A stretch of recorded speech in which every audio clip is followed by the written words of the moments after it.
चलिए दोस्तों, आज की क्लास को हम लोग शुरू करते हैं। बेहतरीन तरीके से ये क्लास शुरू होगी और इस वीडियो में हम लोग जो भी चीज़ें पढ़ेंगे वो जो है कि आपकी पर्सनालिटी जो है 2.4 पे जो है कि डिपेंड करेगा। यानी कि जो भी चीज़ें यहाँ पर हम लोग पढ़ेंगे वो 2.4 पे जो है कि हम लोग अप्लाई करेंगे। जब भी हम लोग 2.4 का जो है कि सवाल का सलूशन करेंगे, हम लोग ये सब चीज़ें वहाँ पे हम लोग अप्लाई करेंगे। तो इस वीडियो में हम लोग देखने वाले हैं जो आपका ये सूत्र रखा गया है, सूत्रों को भी रखेंगे कि कौन जो है सूत्र कब आप अप्लाई करेंगे। और जो है कि यहाँ पर कुछ जो है कि संगत और असंगत की बात भी की गई है। तो हम लोग सारी चीज़ें इसी वीडियो में डिस्कस करेंगे और जो है कि हम लोग उदाहरण भी समझेंगे।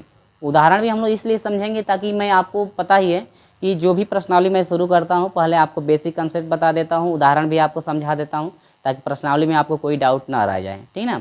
तो सबसे पहले आप यदि बेसिक कंसेप्ट ये समझ लेते हैं तो प्रश्नावली में भी आपको कोई डाउट नहीं होगा। आप स्टेप बाय स्टेप सभी प्रश्नों को सॉल्व करते जाएंगे और आपको समझ में भी आता रहेगा। चलिए यहाँ पर हम लोग शुरू करते हैं। पहला चीज़ क्या है कि 3 समीकरण आपके दिए गए हैं। a1x + b1y + c z = d1 दिया गया है। इसी तरह से दूसरा भी समीकरण दिया गया है। इस तरह से 3 समीकरण आपके दिए गए हैं। तो देखिए, आपको हम पढ़ाए थे आव्यूह में इन्वर्स यानी कि व्युत्क्रम आव्यूह ज्ञात करना कि ये इन्वर्स जो है कि आपको कैसे निकाला जाता है। तो आव्यूह में हम लोग पढ़े थे कि सहखंड निकालते हैं, इसके बाद जो है कि सहखंडज निकालते हैं जिसको हम लोग एडजॉइंट बोलते हैं। तो 3 समीकरण वहाँ पे मिल रहे थे और तीनों समीकरण से हम लोग एक ए आव्यूह बना रहे थे, एक यक्स का आव्यूह बन रहा था और दूसरा बन रहा था बी का आव्यूह। तो वही चीज़ें सेम समझ लीजिए कि यहाँ पर आपका जो है कि ए आव्यूह बनेगा, बी आव्यूह बनेगा और एक्स का जो है कि आव्यूह आपका बनेगा। तो हमको अलग अलग बनाना नहीं है, एक ही साथ हम लोग को बस पुट कर देना है। तो यदि आप आव्यूह वाली वीडियो को पढ़े होंगे, आव्यूह में सब देखिए वो पहला ही चैप्टर था आव्यूह का जो कि आप लोग पढ़े ही होंगे, क्योंकि जब तक वो पढ़ेंगे नहीं तब तक आप तो आगे बढ़ नहीं सकते हो। चलिए, तो यहाँ पर हम लोग बात करते हैं। देखिए, पहला तो ये आपका हो जाएगा 3 समीकरण आपका दिया रहेगा। तो पहले 3 समीकरण जब भी देगा तो सबसे पहले पहला प्रोसेस ये चलेगा कि गुणांक आव्यूह हम लोग लिखेंगे। क्या लिखेंगे? गुणांक आव्यूह हम लोग लिखेंगे। तो गुणांक आव्यूह पहले लिखेंगे। तो पहला चीज़ हम लोग चलेगा गुणांक आव्यूह जो है कि लिखना, ठीक है। या जो भी समीकरण रहेगा हम लोग उस समीकरण को ax + b के फॉर्म में लिख लेंगे। तो यहाँ पर जो जो टॉपिक है उसको बस याद रखिएगा। सवाल में हम लोग देखेंगे कि कब कौन सा प्रोसेस हम लोग अप्लाई करेंगे, स्टेप बाय स्टेप सवाल में हम लोग समझेंगे। देखिए, पहला चीज़ ये है, कभी भी 3 समीकरण दिया रहेगा तो पहला चीज़ आपको देखने के लिए मिलेगा गुणांक आव्यूह। गुणांक आव्यूह, गुणांक आव्यूह होता क्या है? जो आपका आव्यूह बनता है ना, ए आव्यूह जो बनता है, एक्स के वाई और जेड, एक्स वाई और जेड जो आपके समीकरण होंगे, यानी एक्स वाई जेड, यानी कि ये जो आपका समीकरण आपका 3 समीकरण दिया गया है, तो एक्स का गुणांक, वाई का गुणांक और जो जेड का गुणांक है उनके गुणांकों को एक आव्यूह के रूप में रखा जाए तो उसको हम लोग कहते हैं क्या? गुणांक आव्यूह कहते हैं। तो वो आव्यूह बनता है ए बराबर, क्या बनता है? वो आव्यूह आपका ए बराबर बनता है। तो आव्यूह में हम लोग आपको जो है पढ़ा चुके हैं। 3 समीकरण पे था, यानी 3 समीकरण आपका था। तो ए आव्यूह कब बनता है, एक्स और बी आव्यूह कब बनता है, तो वो सब चीज़ें आप लोग पढ़े ही होंगे। चलिए, तो यहाँ पर भी आपको मैं समझाने का प्रयास करता हूँ बेहतरीन तरीके से। तो गुणांक आव्यूह ए बराबर हो जाएगा एक्स। देखिए, ये जो है आपके एक्स के गुणांकों का है, यानी कि a1x b1 a2x a3x b1y b2y और यहाँ पर है b3y। ये आपका है z1 का गुणांक है और ये जो z का गुणांक है, ये जो है आपका दूसरे समीकरण के जेड का गुणांक है और ये आपका इस तरह से, यानी कि इस तरह से आपका जो है कि हर एक समीकरण में आपका दिया रहेगा। तो आपका जो है ये जो आपका C1 में होगा x का गुणांक, C2 में होगा आपका y का गुणांक और C3 में होगा आपका z का गुणांक। तो अब आपका बनेगा गुणांक आव्यूह, आपका यहाँ पे बनेगा, ठीक है। तो गुणांक आव्यूह समझ गए किस तरह से आप गुणांक आव्यूह को बनाओगे। चलिए, अगला चीज़, दूसरा प्रोसेस ये है, दूसरा चीज़ आपको ये देखने के लिए मिलेगा कि संवर्धित आव्यूह। तो संवर्धित आव्यूह कैसे बनाएंगे? संवर्धित आव्यूह को हम लोग सी से डिनोट कर सकते हैं, या यही बराबर होता है ए संबंध है बी। हम लोग लिखेंगे तो ए संबंध है बी। तो ए आव्यूह और बी आव्यूह को एक जो है के रूप में लिखा जाता है। तो यहाँ पर देखिए, यहाँ पर गुणांक आव्यूह आ गया है। तो गुणांक आव्यूह को हम लोग इसमें रखे हैं। इसके बाद संबंध में बी का मान रखना है। बी क्या है भाई? जो आपकी अचर राशि होगी, यानी बराबर के बाद जो भी केवल अंक में मान होगा वो बी वाला आव्यूह होता है। देखिए, बराबर के बाद d1 है, ये d2 है और ये क्या है d3। तो ये b के आव्यूह के रूप का जो है कि आपका बनेगा d1 d2 और क्या बनेगा d3। ये आपके b आव्यूह को जो है कि काम करेगा, ठीक है। तो a संबंध b जब निकालेंगे हम तो वहाँ पे कहलाएगा वो संवर्धित आव्यूह, यानी संवर्धित आव्यूह कभी भी निकालेंगे तो a संबंध b आपको लिखना पड़ेगा, यानी कि हमको a आव्यूह चाहिए और b आव्यूह हम लोगों को चाहिए, तो इस तरह से आपको लिखना पड़ेगा। ठीक है। तीसरी चीज़ है कि समीकरण का जो है कि आव्यूह रूप, जो भी आपका समीकरण दिया रहेगा उसको आव्यूह रूप में किस तरह से लिखेंगे। कोई भी समीकरण, जैसे ये 3 समीकरण दिया गया है, 1 2 3, तो 3 समीकरण दिया गया है, तो तीनों समीकरणों को जो है कि आप आव्यूह रूप में लिखोगे। आव्यूह रूप में लिखने का मतलब यह हुआ कि ए एक्स बी, आपको ये आव्यूह में पढ़ने के लिए मिला होगा। ए एक्स बी, ए क्या है भाई, ए जो है आपका गुणांक आव्यूह जो कि एक्स वाई जेड के गुणांकों से बनता है, वो आव्यूह वो होता है।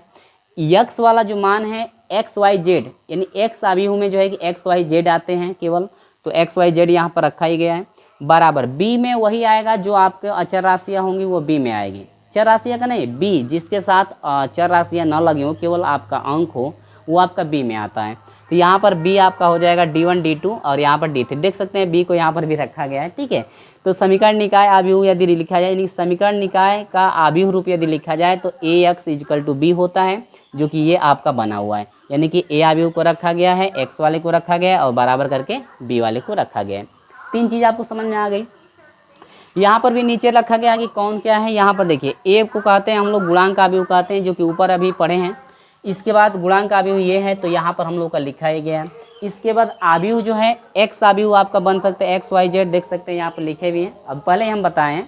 इसके बाद बी आव्यूह बनता है D1 D2 और ये क्या है D3। ठीक है।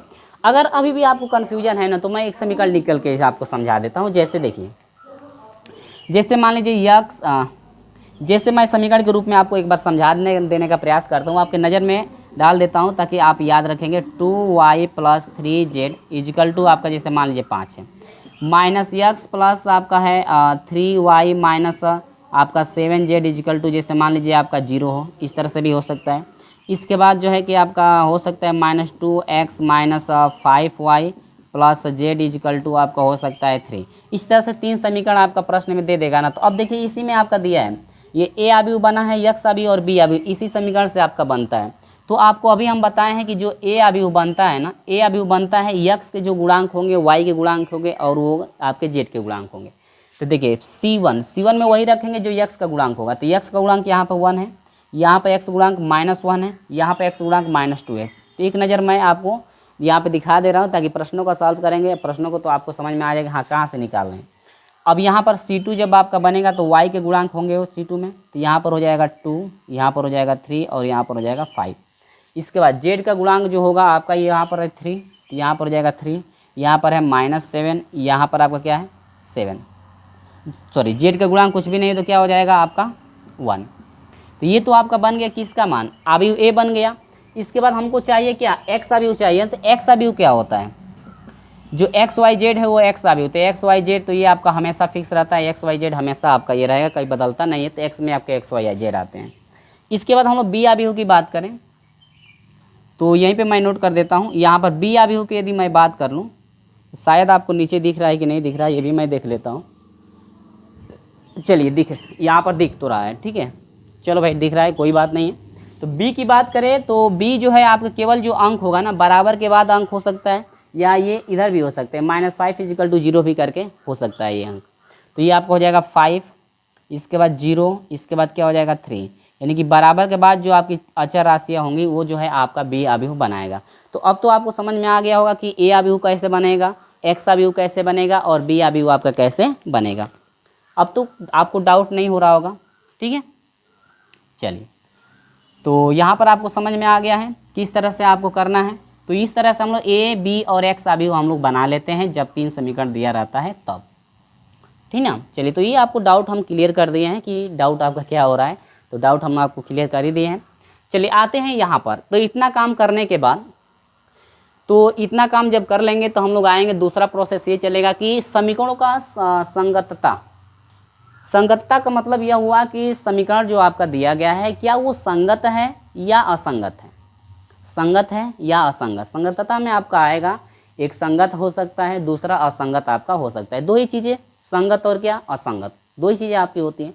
तो संगत और असंगत कभी भी जांच करना पड़ता है ना, तो उनके लिए क्या होता है कि हमको कोटि निकालना पड़ता है। जिसका भी हम लोग संगत और असंगत जांच करेंगे तो उनका कोटि निकालना पड़ता है। तो कभी भी कोटि अब निकालेंगे तो कोटि 2 चीज़ों का निकाला जाता है। देखिए, एक तो संवर्धित आव्यूह का कोटि निकाला जाता है दूसरा चीज़ जो है कि गुणांक अवयव का कोटि निकालते हैं। तो यहाँ पर देखिए हम लोग को जो है कि यहाँ पर लॉजिक वाला चीज़ ये होता है ना कि संवर्धित अवयव से यदि हम लोग कोटि निकालते हैं, यानी संवर्धित अवयव का पहले कोटि हम लोग निकालते हैं, तो इसी संवर्धित अवयव से जो है कि आपका गुणांक अवयव का भी कोटि निकल जाता है। क्यों निकल जाता है? क्योंकि गुणांक अवयव को इसमें रखा गया है। तो आपको संवर्धित अवयव का यदि कोटि आप निकालते हैं, संवर्धित अवयव द्वारा कोटि निकालते हैं, तो जब संवर्धित अवयव का कोटि निकालेंगे तो इसी के मान से जो है कि आपका गुणांक अवयव का भी कोटि निकल जाएगा।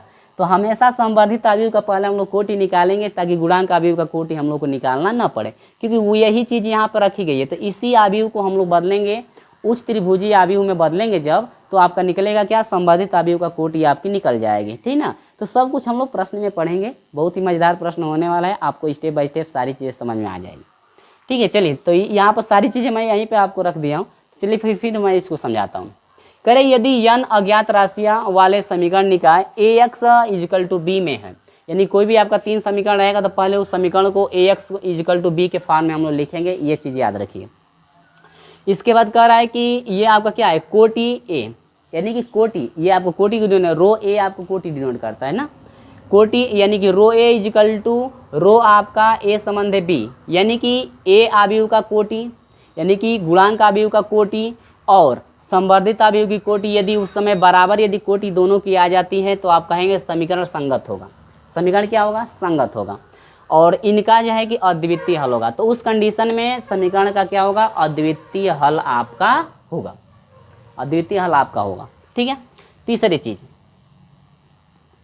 ये जो आपका तीसरा प्रोसेस है रो ए इजिकल टू, यानी कि गुणांक अवयव का जो है कोटि। और चलिए तो यहाँ पर हम लोग बात करेंगे, यहाँ पर जो है दूसरा चीज़ क्या है? रो ए, यानी कोटि आपकी ए, यानी कि आपका जो है कि गुणांक अवयव का कोटि और संवर्धित अवयव की कोटि यदि दोनों बराबर है, लेकिन n से क्या है? छोटा। n क्या है भाई? अज्ञात राशि है। यदि छोटा हो तो वह संगत होंगे और तथा इनके अनंत हल होंगे। इनके क्या होंगे? अनंत हल होंगे। तीसरी चीज़ क्या है? कह रहे कि दोनों यदि बराबर ना हो, यानी कि जो है कि अवकल गुणांक अवयव का मान और जो है कि आपका संवर्धित अवयव का जो कोटि है, दोनों कोटि यदि बराबर नहीं होती है तो उस समय आप कहेंगे कि समीकरण जो है असंगत होगा। और असंगत की कंडीशन में इसका जो है कि कोई हल नहीं होगा। असंगत की कंडीशन में हम लोग एक्स वाई का मान निकाल नहीं सकते हैं। यदि ये संगत हो रहा है तो उस कंडीशन में एक्स वाई जेड का हम मान निकाल लेंगे। ठीक ना? तो असंगत की कंडीशन के लिए हमेशा एक्स वाई जेड का मान नहीं निकल पाता है। जब संगत रहेगा तभी हम लोग एक्स वाई जेड का मान निकाल सकते हैं। यहाँ पर लिखा भी गया है कि जहाँ रो ए और बराबर ए की क्या कहलाती है? कोटि। यानी रो ए जो है, ये जो अवयव बना है यानी गुणांक अवयव की ये कोटि कहलाती है, और रो ए संबंध है जो बी है ये संवर्धित अवयव की क्या है? कोटि। यानी कि इसको जो है संवर्धित अवयव की कोटि हम लोग कहते हैं। तो आपको अब समझ में आ गया होगा कि हमेशा गुणांक अवयव का कोटि हमको निकालना है और संवर्धित अवयव का कोटि निकालना है। और एक चीज़ आप लॉजिक वाली आपको बताएं हैं कि ये बात है कि हमेशा संवर्धित अवयव का यदि हम लोग कोटि निकाले तो इसी से गुणांक अवयव का भी कोटि निकल जाएगा आसान तरीके से। ठीक है। तो एक का जो है कि हम लोग निकालेंगे, दूसरे का अपने आप निकल जाएगा। तो चलिए इसका स्क्रीनशॉट इन सूत्रों का ले लीजिए अब आप आराम से, और कहीं भी मिस्टेक होगा सूत्र में तो आप अपने बुक से थोड़ा एक बार मिला लीजिएगा और फिर आप लोग इसका संशोधन कर लीजिएगा। ठीक है। चलिए तो इसका स्क्रीनशॉट ले लीजिए। अब मैं आपको लेकर चलता हूँ प्रश्नों की तरफ, और प्रश्नों का सॉल्यूशन बेहतरीन तरीके से करेंगे। उदाहरण हम आपको समझाएंगे, दो उदाहरण बस हम समझाएंगे। इसके बाद अगली वाली क्लास में हम लोग प्रश्नावली को लेकर चलेंगे। तो स्क्रीनशॉट ले लीजिए, हम आपको लेकर चलते हैं उदाहरण की तरफ। ठीक है। तो स्क्रीनशॉट जल्दी से इसका ले लीजिए। चलिए तो हम लोग बात करने वाले हैं भैया यहाँ पर उदाहरण। ठीक है। अगर आपको वीडियो दिख नहीं रही है तो थोड़ा जूम कर लीजिए भाई, क्योंकि डिस्टेंस यहाँ पे ज़्यादा इसलिए हुआ है क्योंकि मैं सूत्र को भी यहाँ पे लिखा हूँ, सूत्र को भी मैं लिया हूँ, इसलिए डिस्टेंस ज़्यादा है। तो इस सूत्र को मैं अगले वाले सवाल में हटा दूंगा। ठीक ना? क्योंकि डिस्टेंस ज़्यादा हो जाएगा, साफ आपको दिखेगा नहीं। चलिए तो स्क्रीनशॉट तो ले ही लिए हैं, चलिए कोई बात नहीं, यहाँ पर ध्यान दीजिए। देखिए इसमें दिया है कि कह रहे कि संगतता की जाँच कीजिए, यदि संगत होगा तो उस समय जो है कि संगत की कंडीशन में कह रहा है कि उनका हल ज्ञात करिए, और असंगत होगा तो आपको तो हल निकल नहीं पाएगा आपका, असंगत होगा तो। चलिए यहाँ पर हम लिखेंगे कि दिया है। देखिए क्या क्या दिया है, लिखेंगे हल में कि दिया है, जो मान दिया है 3 समीकरण दिया है, तीनों समीकरण को लिख लेंगे। तो x plus y plus z बराबर 8। ठीक है। इसके बाद इसके नीचे भी लिख सकते हैं, यहाँ पर भी नोट कर सकते हैं। चलिए इस आगे लिख देते हैं। इसके बाद x minus y plus 2z equal to 6। मैं इसलिए लिख रहा हूँ ताकि आप लोग एग्ज़ाम में लिखने का सही तरीका समझें कि हाँ एग्ज़ाम में किस तरह से आप लिख पाओगे। इस तरह से आपको लिखना पड़ेगा एग्ज़ाम में, ठीक ना। स्टेप बाय स्टेप आप करेंगे तो अच्छा नंबर आपको मिल सकता है। यानी कि दिया है क्या क्या ये। अब यहाँ पर क्या लिखेंगे, समीकरण निकाय को, यानी कि लिखेंगे कि समीकरण को हम लोग किस फॉर्म में लिखेंगे, समीकरण को हमेशा ax इजिकल टू b के फॉर्म में लिखेंगे। ये पहला नियम आपका ये जरूर चलेगा। कभी भी समीकरण दिया, सवाल का सॉल्यूशन करेंगे हम लोग, तो जो आपका समीकरण दिया रहेगा उस समीकरण को ax इजिकल टू b के फॉर्म में लिखेंगे। और a कहाँ से बनता है, x कहाँ से बनता है, b कहाँ से बनता है, हम यहाँ पर आपको एग्जाम्पल के तौर पे यहाँ पर रख करके समीकरण अभी समझाए थे हम, ठीक ना। तो चलिए, तो यहाँ पर हम लोग लिखेंगे क्या, लिखेंगे कि समीकरण को समीकरण को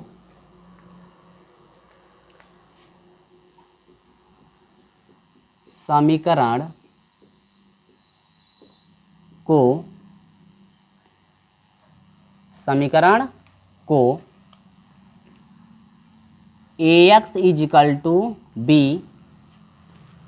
इजिकल टू b के रूप में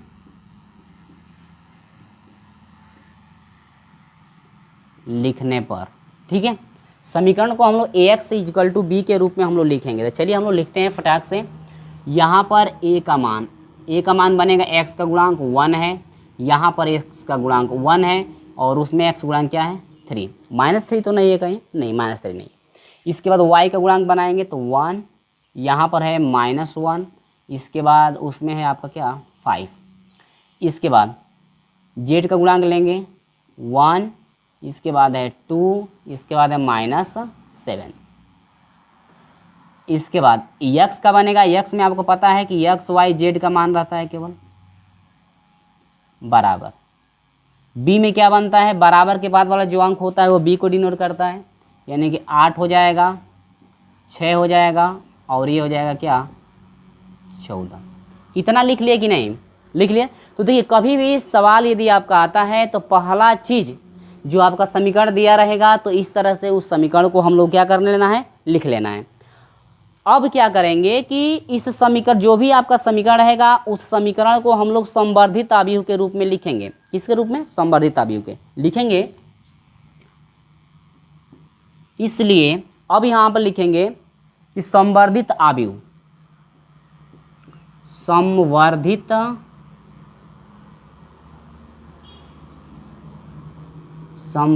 अवयव।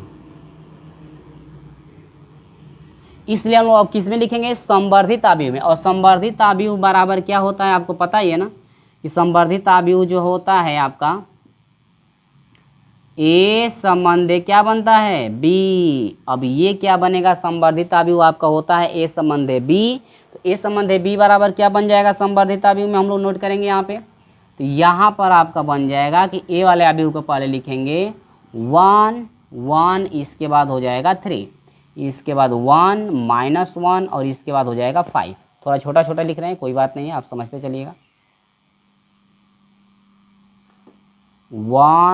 1 इसके बाद 3, इसके बाद 1 -1 इसके बाद 5, ठीक है।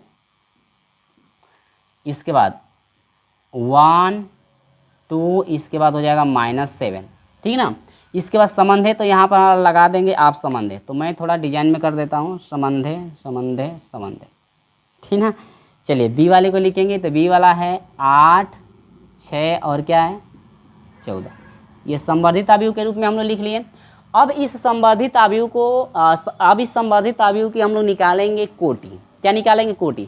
तो जब संवर्धित अवयव की कोटि निकालेंगे तो आपका ए वाला जो अवयव है, जिसको हम लोग क्या नाम देते हैं, हम लोग नाम देते हैं उसको गुणांक अवयव, तो उसका आसानी से निकल जाएगा। तो एक ही का तो निकालना है। चलिए तो यहाँ पर हम लोग लिखेंगे क्या कि ए संबंधे बी, यानी संवर्धित अवयव इजिकल टू, हम लोग नोट करेंगे यहाँ पर, एक बार इसको नोट कर लेते हैं, इसके बाद बदल कर लिखेंगे 1 यहाँ पर 3, 1 -1 इसके बाद 5, 1 2 और इसके बाद 7 हो जाएगा। संबंध यहाँ पर हो जाएगा 8 6। अब देखिए, अब इसको जो है कि हम लोग को क्या करना है, हमको बताना है भैया यहाँ पर जो है कि उच्च त्रिभुजीय आव्यूह में, क्योंकि कोटि निकालने के लिए हमेशा जो भी आव्यूह रहता है उसका, जिसका कोटि हम लोग निकालेंगे उसका उच्च त्रिभुजीय आव्यूह में बनाएंगे। तो उच्च त्रिभुजीय आव्यूह में बनाने के लिए क्या क्या कंडीशन है, ध्यान दीजिए। उच्च त्रिभुजीय आव्यूह में जब बनाएंगे तो विकर्ण, तो इसका विकर्ण क्या होगा, विकर्ण इसका यही ना होगा, विकर्ण इसका यही है। यानी कि इस विकर्ण के नीचे वाले अवयव को यदि हम लोग जीरो कर दें तो यह ऊपर वाला उच्च त्रिभुजीय आव्यूह में बन जाएगा। सोपानक रूप पढ़ाए हैं ना आप, सोपानक रूप यदि नहीं पढ़े तो उसको पढ़ लीजिए ताकि यहाँ पर भी आपको परेशानी ना हो। तो यानी कि 1, 3 और 5 को हमको हर हाल में जीरो करना है। तो चलिए जीरो करने के लिए क्या करेंगे हम लोग, ध्यान दीजिएगा स्टेप बाय स्टेप। जीरो करने, यहाँ पर जीरो करना है तो इसको हम लोग R1 में कहेंगे, इसको हम लोग कहते हैं R2, इसको क्या कहते हैं R3। यानी कि इसको और इसको हम लोग जीरो का, यानी कि 1 को जीरो करना है, 3 को और 5 को। चलिए तो यहाँ पर इसको करेंगे जीरो, तो इसमें से इसको घटाएंगे, यानी कि हम लोग R2 को यदि जीरो करना चाहें तो R2 माइनस यदि मैं R1 करूँ तो एक में से एक घटेगा, जीरो हो जाएगा ये आसानी से। इसके बाद यदि R3 को जीरो करना चाहते हैं तो 3 यहाँ पर है, तो यहाँ पर यदि 3 रहता तो 3 में से 3 घटेगा तो आसानी से जीरो हो जाएगा। यानी कि R1 में यदि हम लोग R3 में से घटाना पड़ेगा, यहाँ पर यदि 3 कर दें तो 3R1, यानी कि R1 में 3 से गुणा करके और R3 में से यदि घटाएं R1 को तो आसानी से जो है कि ये 3 आपका जीरो हो जाएगा। तो एक साथ दो प्रक्रियाएं कर सकते हैं, आपको मैं आव्यूह में पढ़ाया हूँ। तो यहाँ पर क्या क्या हो जाएगा देखिए, नोट करिए। तो यहाँ पर 1 तो वैसे ही रह जाएगा, ये भी 1 वैसे ही रह जाएगा, ये भी 1 वैसे रह जाएगा, संबंध आपका हो जाएगा 8। ठीक है, यहाँ पर देखिए 1 में से 1 घटाइए, ये जीरो हो जाएगा। -1 में से 1 घटेगा तो आपका हो जाएगा -2। 1 2 में से 1 घटेगा आपका हो जाएगा 1, संबंध ये भी घटेगा। 6 में से 8 घटेगा आपका हो जाएगा -2। ठीक है, अब देखिए यहाँ पर R1 में 3 से 3 कम 3, तो 3 में से 3 घटा, यहाँ पर क्या हो जाएगा 0। यहाँ पर 3 हुआ तो 5 में से 3 घटेगा आपका, यहाँ पर हो जाएगा 2। यहाँ पर आपका 3 हुआ तो 7 में से 3 घटेगा, यानी कि -3, और ये हो जाएगा -7, तो ये हो जाएगा -10, संबंध। यहाँ बचेगा 3 8 24, तो 14 में से 24 घटेगा आपका हो जाएगा माइनस कितना हो जाएगा 10। देख सकते हैं ना, यही ना विकर्ण है, ये वाला विकर्ण था, तो ये वाला विकर्ण के लिए 2 आपका केवल जीरो करना है, यानी कि 2 को केवल हम लोग को जीरो करना है। तो 2 को जीरो करने के लिए क्या कंडीशन दिख रही है, देखो यहाँ पर साफ साफ हम लोग दिख रहा है R1 R2 और ये क्या है R3।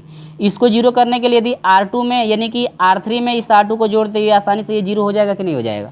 यानी कि हम लोग यहाँ पर लिखेंगे कि हम लोग R3 को जीरो करना चाहते हैं और R3 में हम जोड़ देंगे किसको, R2 को, तो आसानी से जीरो हो जाएगा क्योंकि इसी को केवल जीरो करना है। तो चलिए हम यहाँ पर कर देते हैं फटाक फटाक भाई। ठीक है, स्पेस कम है इसलिए इस तरह से भैया करना पड़ रहा है। ठीक है, चलिए तो हम लोग का क्या मिल रहा है, ध्यान दीजिएगा। यहाँ से आपका हो जाएगा बराबर, केवल R3 बदलेगा ना, बाकी सब वैसे ही 1 1 1, संबंध यह हो जाएगा 8। इसके बाद 0 -2 है, 1 है और संबंध आपका कितना है -2। देखिए R3 बदलेगा, इसमें 0 में से 0 घटा 0, 2 में ये -2 जोड़ेंगे तो आपका हो जाएगा 0, -10 में 1 जोड़ेंगे तो यहाँ पर हो जाएगा -9, संबंध -10 में -2 को जोड़ेंगे तो माइनस हो जाएगा कितना 12।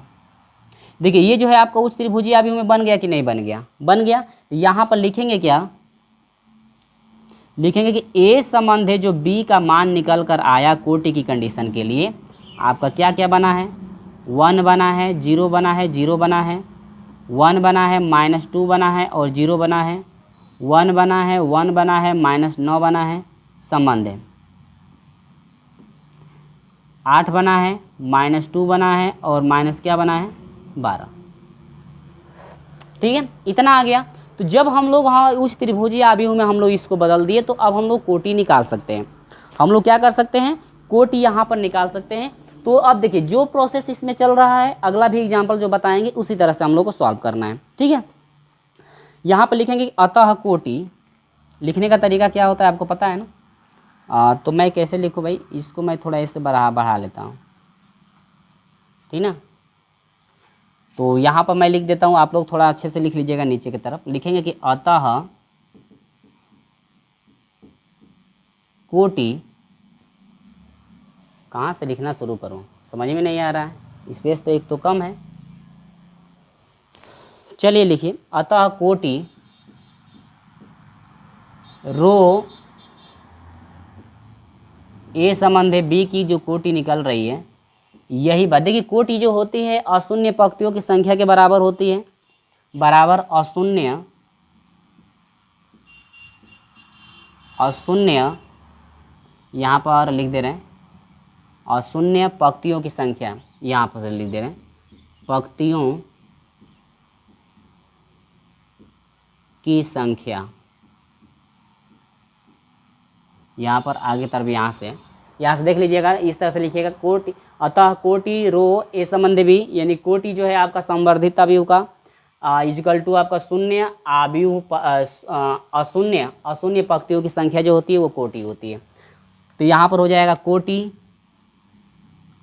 कोटि आपकी निकल रही है रो ए संबंध बी, यानी कि बराबर अशून्य पंक्तियों की संख्या कितनी है इसमें, यानी कि जो पंक्ति आपकी शून्य नहीं होगी वही आपकी जो है कि काउंट होगी कोटि में। तो ये पूरा जीरो नहीं है तो एगो दूगो तीन गो, यानी कि देखिए R1 भी जीरो पूरा नहीं है, R2 भी पूरा जीरो नहीं है, R3 भी पूरा जीरो नहीं है। तो अशून्य कोटियों की संख्या कितनी हो जाएगी आपकी, इसकी हो गई 3। इसमें कोटियों की संख्या कितनी हो जाएगी 3। अब देखिए, अब आपको चाहिए किसका, यहाँ पर चाहिए गुणांक आव्यूह की जो है कि हमको भैया बताना है कोटि। तो गुणांक आव्यूह कैसे बनेगा, ये जो है आपका गुणांक आव्यूह यही है ना। तो अगर गुणांक आव्यूह को लिख करके फिर परिवर्तित करके यदि कोटि निकालेंगे तो ज़्यादा टाइम आपका लग जाएगा। यहाँ पर देखिए इसी में जो है गुणांक आव्यूह का भी निकल गया है, यही वाला ना गुणांक आव्यूह है। तो गुणांक आव्यूह को यहाँ से अलग आप कर सकते हैं। तो यहाँ पर लिख लेंगे गुणांक आव्यूह, गुणांक आव्यूह। तो गुणांक आव्यूह क्या है, ए है ना। तो गुणांक आव्यूह ए इजकल टू जो आपका मान है उसको पुट करेंगे। तो गुणांक आव्यूह बराबर आपके यहाँ से हो जाएगा, गुणांक आव्यूह बराबर आपका हो जाएगा, देखिए यही ना बच रहा है। तो गुणांक आव्यूह को लिखेंगे यहाँ पे 1 0 0, यहाँ पर 1 हो जाएगा, -2 हो जाएगा, 0 हो जाएगा, 1 1 यहाँ पर हो जाएगा -9। ये जो है भैया गुणांक आव्यूह, इसको छोड़ देंगे ना, यही ना आपका इतना गुणांक आव्यूह है। तो गुणांक आव्यूह का हम लोग कोटि निकल गया। तो यहाँ से भी हम लोग लिखेंगे कि अतः कोटि, लिखेंगे क्या, लिखेंगे अतः कोटि गुणांक आव्यूह है ना, रो ए बराबर हो जाएगा अशून्य पंक्तियों की संख्या, अशून्य पंक्तियों की संख्या, अशून्य पंक्तियों की क्या संख्या, ये रो के बराबर हो जाएगा। तो यहाँ से हो जाएगा रो ए, यानी कि गुणांक आव्यूह का जो है कि कोटि हो जाएगी रो ए, यानी कोटि यहाँ पर ऐसे लिख लीजिए, कोटि रो ए इजकल टू हो जाएगा अशून्य पंक्तियों की संख्या, जो कि अशून्य पंक्तियों की संख्या कितनी 1 2 3। तो यहाँ पर हो जाएगा कितनी 3। तो अब देखिए जो संवर्धित आव्यूह है उसका भी अशून्य पंक्तियों की संख्या 3 आया हुआ है, जो आपका गुणांक आव्यूह है उसका भी जो है कि पंक्ति अशून्य पंक्तियों की संख्या कितनी है 3। जब 3 3 आया हुआ है तो ये बताइए क्या तीनों बराबर हैं, और दोनों का जो है कि कोटि बराबर है। दोनों का जो जब कोटि बराबर है तो यहाँ पर लिख सकते हैं कि इसलिए, यहाँ पर लिख सकते हैं कि इसलिए रो ए इजकल टू, इसलिए कोटि ए की इजकल टू यही कोटि है आपकी संवर्धित आव्यूह की, यानी ए संबंध बी की कोटि, और यही बराबर कितना है 3। तो जब तीनों मान बराबर है अतः समीकरण निकाय कैसा है संगत, अतः समीकरण निकाय कैसा होगा संगत होगा। तो अब यहाँ से हम इसको हटा देते हैं, क्योंकि जब तक इसको हटाएंगे नहीं ना तब तक अब सॉल्व ही नहीं होगा, क्योंकि x का तो मान निकालना है। देखिए तो ये बड़ा सवाल है भाई, बड़ा सोल्यूशन हो रहा है तो आपको स्पेस चाहिए इसके लिए, ठीक है। तो इसी में हम इतना पास लिख दें, शायद आपको समझ में, रफ कार्य पे आप स्टेप बाय स्टेप लिखते रहिएगा तो अच्छे समझ में आ जाएगा। तो यहाँ पर लिखेंगे अतः समीकरण निकाय संगत है, लिखेंगे अतः समीकरण निकाय, अतः समीकरण निकाय क्या है संगत है, संगत है, तथा इसका, अब बताइए जब संगत है तो इसका अद्वितीय हल होगा कि नहीं होगा, तथा इसका अद्वितीय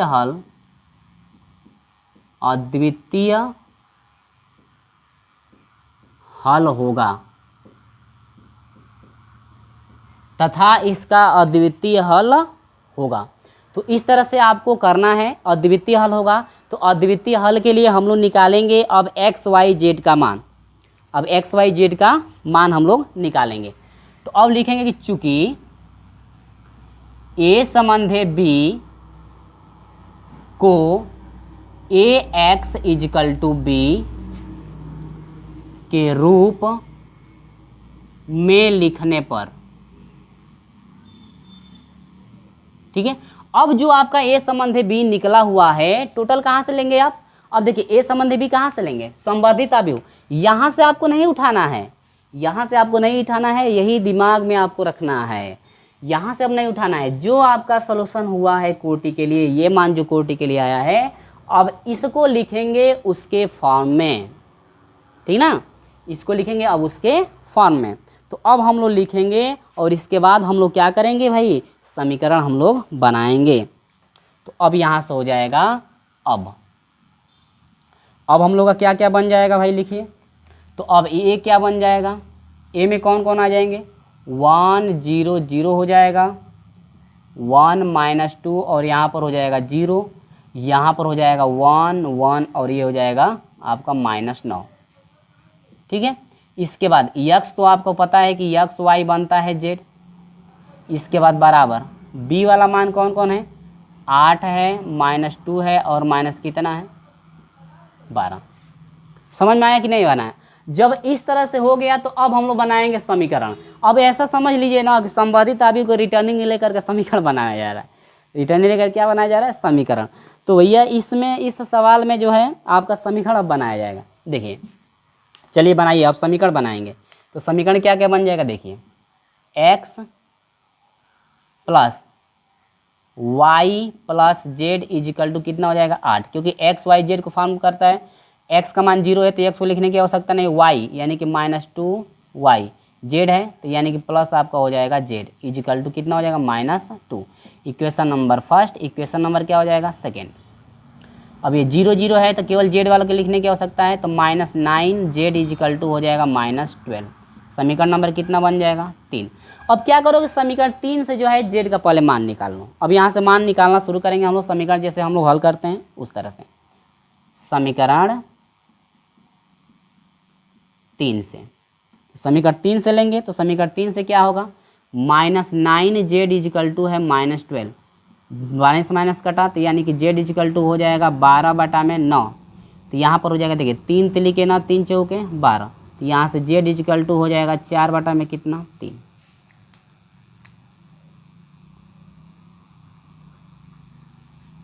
जेड इजिकल टू कितना हो गया? 4/3। समझिएगा। अब यहाँ पर जब हम लोग जेड का मान निकाल लिए हैं तो अब देखिए जेड का मान किस में रखेंगे? किसी ना किसी का मान निकलेगा।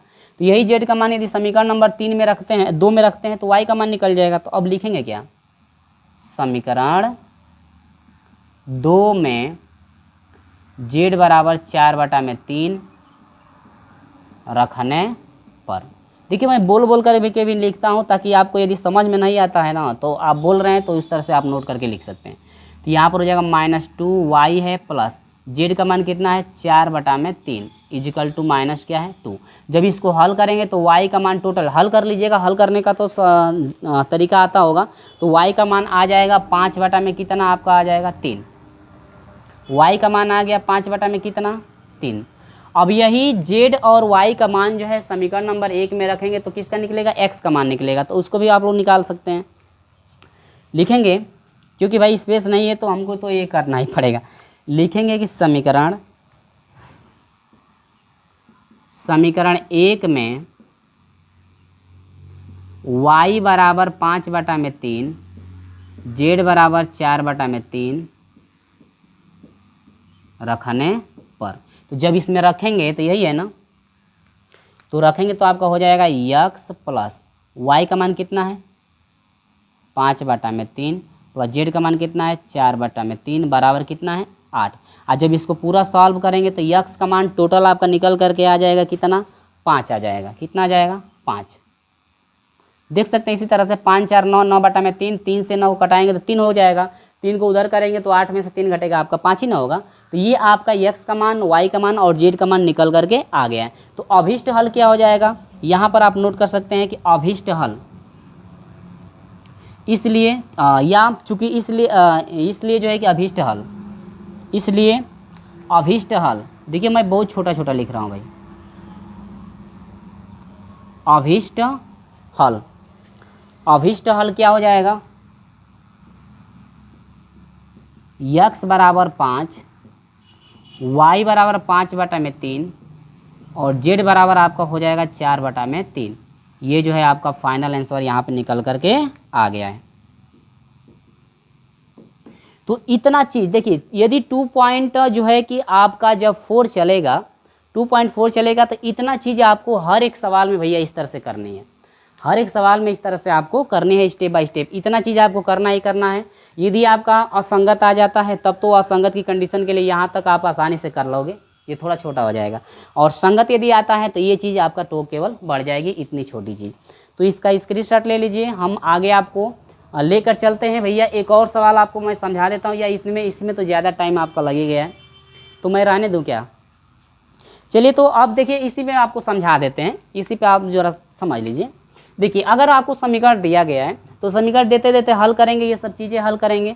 यदि मान लीजिए आपकी कोटि कोई कुछ आ गई, कोटि एक 3 आ गई, एक कोटि क्या आ गया 2, ये संवर्धित अवयव की जो है कि कोटि आपकी 3 आ गई, और जो है कि गुणांक अवयव का जो है गुणांक अवयव का जो है कि कोटि आपका यदि 2 आ गया, तो उस कंडीशन में दोनों मान बराबर, तो यदि नाट यहाँ पर हो जाएगा, बराबर नहीं होगा उस कंडीशन में, और जब बराबर नहीं होगा तो यहाँ पर लिखेंगे अतः समीकरण निकाय क्या होगा, असंगत होगा, और असंगत होगा तो इसका अन्य कोई हल नहीं होगा, असंगत है अतः इसका कोई हल नहीं होगा। तो बस इस तरह से जो दूसरा एग्जाम्पल था बताने वाले थे, लेकिन इसमें ज़्यादा टाइम लग जा रहा है, तो इसलिए हम यहीं पे स्टॉप कर देते हैं। आपको बता ही दिए हैं कि यहाँ पर यदि दोनों मान बराबर नहीं आते हैं तो उस कंडीशन में जो है कि आपका असंगत हो जाएगा। असंगत की कंडीशन के लिए ये सब चीज़ें अब आपको नहीं निकालना पड़ेगा, क्योंकि कोई हल आपका नहीं होता है असंगत के लिए। तो ये वीडियो पसंद आती है तो इस वीडियो को लाइक कर दीजिएगा, और इसका आप लोग अच्छे से स्क्रीनशॉट एक बार ले लीजिए, और वीडियो को स्टॉप करके स्क्रीनशॉट इसका ले लीजिए। और यहाँ तक का वीडियो यदि आपको पसंद आता होगा तो इस वीडियो को लाइक कर दीजिएगा। हमारे साथ नहीं जुड़े हैं तो चैनल को सब्सक्राइब करके हमारे साथ ज़रूर जुड़ जाइएगा, और इसी तरह से हमारे साथ जुड़े रहिए। और अगले वीडियो में हम आपसे मिलेंगे प्रश्नावली जो है 2.4 के साथ। तो चलिए दोस्तों, मिलते हैं आपसे अगले वीडियो में, तब तक के लिए जय हिंद।